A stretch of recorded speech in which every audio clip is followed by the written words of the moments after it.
narcotics. Okay, the next question. Do you think nature is smart?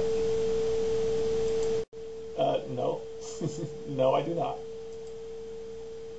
Well, what do you think of something like string theory? Well, the people who thought up string theory are smart, right? It's like the people who thought up gravity originally are smart, but you know, gravity itself isn't smart, you know. As for string theory itself, I don't know that much about it. It's not something I have ever studied in detail. Okay, well, I'll just do one follow-up on this. We're just trying to get to the core. Would you presume that life or anything the universe creates necessarily makes any sense? I mean, I'm a believer that we just forget the whole thing because it's all kind of wacky. So I just say, fuck it all, let's just burn it down because it's all crazy ass. But do you think there's any inherent impulse in the universe to say, well, let's make a sensible universe? Or does the universe just be anything it wants to be, and if it's lucky, if it's sensible, but it could be nonsensical? Well, the universe is nonsensical, though, right? So I would just say yes. I mean, it is a bunch of... Right, the universe did not come about randomly. We're not here randomly in the sense that, say, creationists try to argue it. But it is just a bunch of different stuff. It's not... There's no purpose, you know, except in the sense that we fit our environment, right? Or as humans, our environment fits us. Yeah. Yeah, we're back. So there's maggots and people. This is match sex. You can't have one without the other. Let's put it out like that. Bacteria with brains. I have a whole theory about that. But anyway, I'll move on. So mottos are very important for superheroes. I have a couple of mottos. You know, why so serious? And I also have what doesn't kill you will make you stranger. You know, one of my mottos. So what's your favorite motto, Captain? My favorite motto is how does it go? See, now I can't even remember my favorite motto. It rhymes though. Don't mess up your neighbor's trail.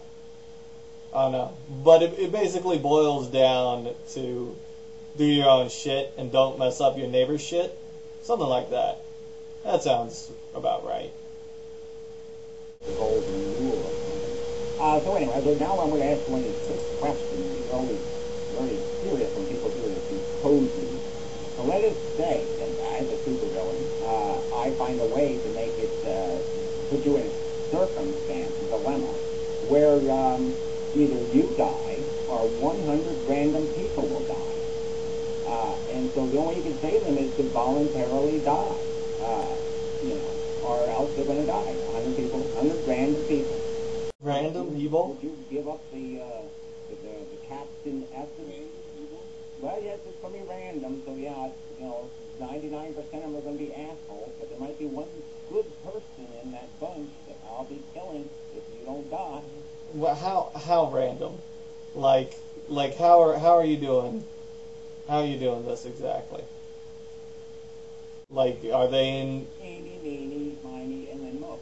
Like random people just spread around the earth? No, let's just make it the United States for fun. Yeah, I just take a phone book and I pick 100 names. Oh, okay. Well, anyway, I know where all the kids live and where everybody lives. And I just put all the names in a hat and I pull them out. Whatever.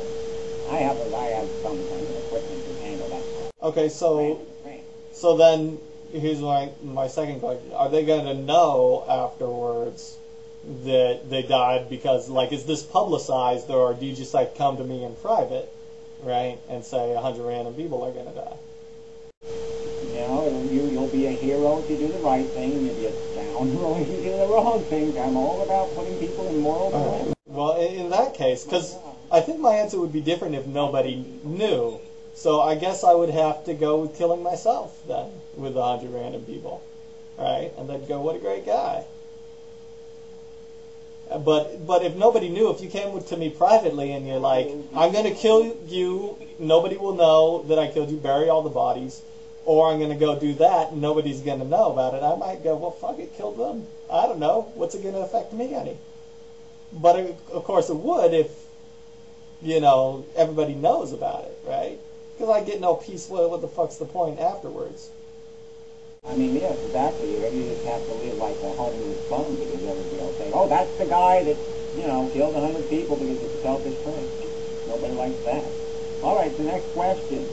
So here's your choice. You get to live out your dream. You get to have an Oscar, okay? You win an Oscar, but you have to die at 65. Or you get to live to be 95, but no Oscar. Oh, so not even a hard decision. It's 65 dying. 65 is fairly old, first off.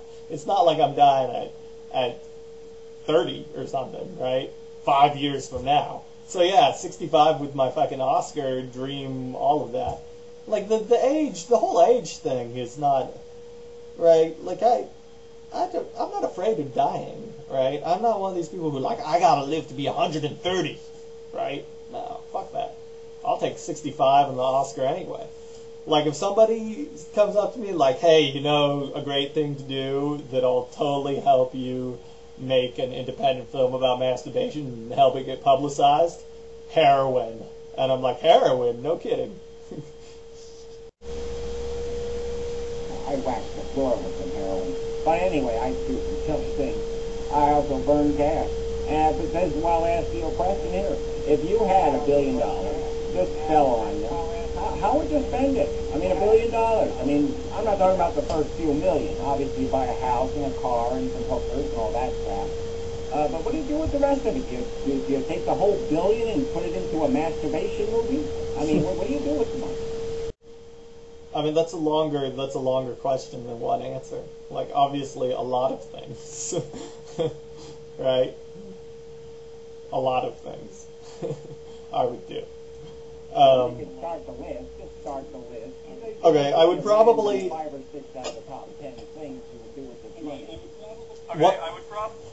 Hey, okay. Probably the main thing I would do is start an independent film company, right? Like a big independent film company, right? It's not making one movie at that point. It's starting a whole fucking film company because I think Hollywood is a bunch of bullshit. Total, utter bullshit that produces nothing but crap. And I hate it. And I loathe it with every fiber of my being.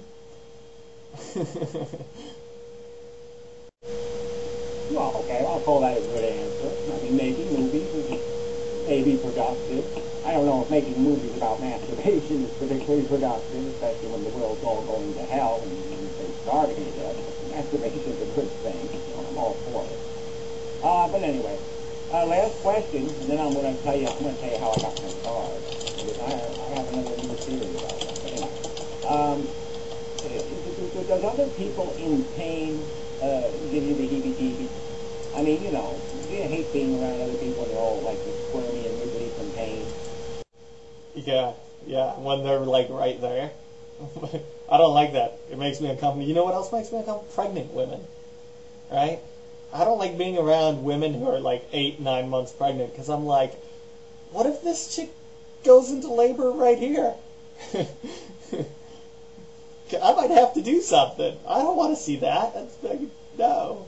So whenever I see pregnant women, I get really, really uncomfortable. I'm like, hello, pregnant woman. I've got to go. They're like, I know you're not going anywhere, asshole. You just trying to avoid me because I'm pregnant. Right? Like if pregnant women do. Well, people in pain do a little bit, right? A little bit. I don't, I empathize. Because we've been in pain, and I look at that pain, I'm like, gee, holy shit, that could happen to me. What if, like, somebody spilled a bunch of hot oil on their face? And I'm like, oh, shit, what if that happened to me? Ow, that looks like it fucking hurts. Shit, I'm not spilling hot oil on my face.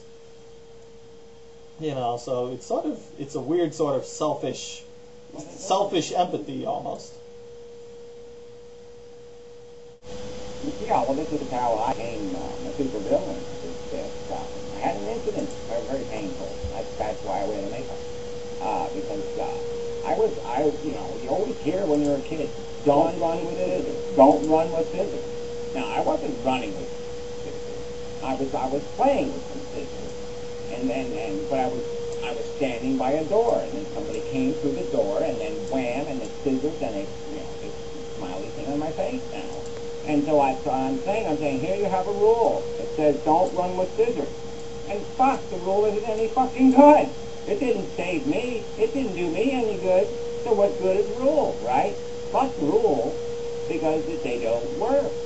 They just end up causing you pain because the rule doesn't say enough, or it doesn't do the right thing. So that's why I try to get rid of rules. What do you think of rules? Depends on the rule, I guess. I don't know. Yeah, rules suck.